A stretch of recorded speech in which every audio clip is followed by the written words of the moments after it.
would you use this method over here with your wife, with your kids, with your pets, with your job? Would you do that? And if you can see that, help them see that, my method really is kind of dumb.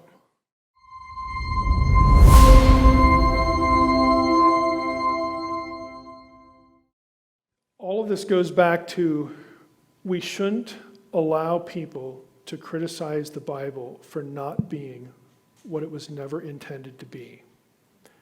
Corollary, we shouldn't criticize the biblical writer for not writing what he never intended to write. Okay, that is a useful thing. This is about apologetics. This is the orientation of second year. People who are criticizing Scripture need to be awakened to the fact that many of their criticisms are crossing both of those lines. They are criticizing a thing for not being what they want it to be, or what they think it is, and neither of those things align with what the writer actually intended to produce or do. So if you can get a person to realize that, my criticism is a little misguided here, because I wouldn't criticize my dog for not being a cat. I wouldn't criticize my son for not being my daughter. I wouldn't criticize, my McDonald's hamburger for not being a steak. Again, we don't do this kind of thinking in real life. Because it's an absurdity. It's foolish. And what I would want people to be able to do from this class is to get people who are being critical of Scripture. It's like a straw man. They're erecting something that's easy for them to criticize and knock down. You have to awaken people to the fact that they're doing that, and then asking them, how would you feel if I did this to something you wrote? How would you feel if I did this to your position? Or you as a person? I mean, how would you feel, if I approach something that you're really committed to in the same way? It's really foolish. It's unwise, it's foolish, it's misguided. And if you can get people to sort of realize that that's what they're doing, in many cases, then you can have a conversation with them. Let's talk about why there are similarities. Let's talk about why there are differences.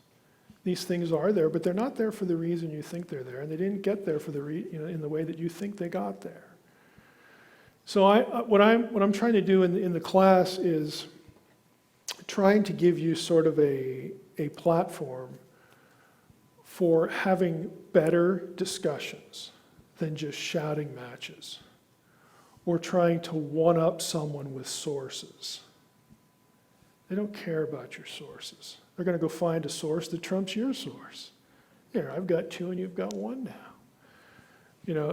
It really doesn't accomplish a whole lot. You have to awaken people to how they're processing a question. And then explain to them, here's how you're processing the question, and here's why I don't process it that way. And here's why I do process it another way. And I'm always in favor of when you're showing about how we process questions, try to throw something in that's just normal life. Would you use this method over here with your wife, with your kids, with your pets, with your job? Would you do that? And if you can see that, help them see that, my method really is kind of dumb. Then they might awaken to the fact that, okay, that's not a good argument. I still don't like Jesus. I still don't like your faith, but okay, it's not a good argument, but I'm going to come back with a better one. Okay. It's just part of a discussion. It's really how to have conversations, how to have discussions. And I think, when you can align that with who you are as a person, you're their friend, you're gracious to them, or whatever it is. If you can give them a positive relationship, even if it's, just some interaction online, it's something that the Spirit of God can use down the road. You're trying to have better conversations with them.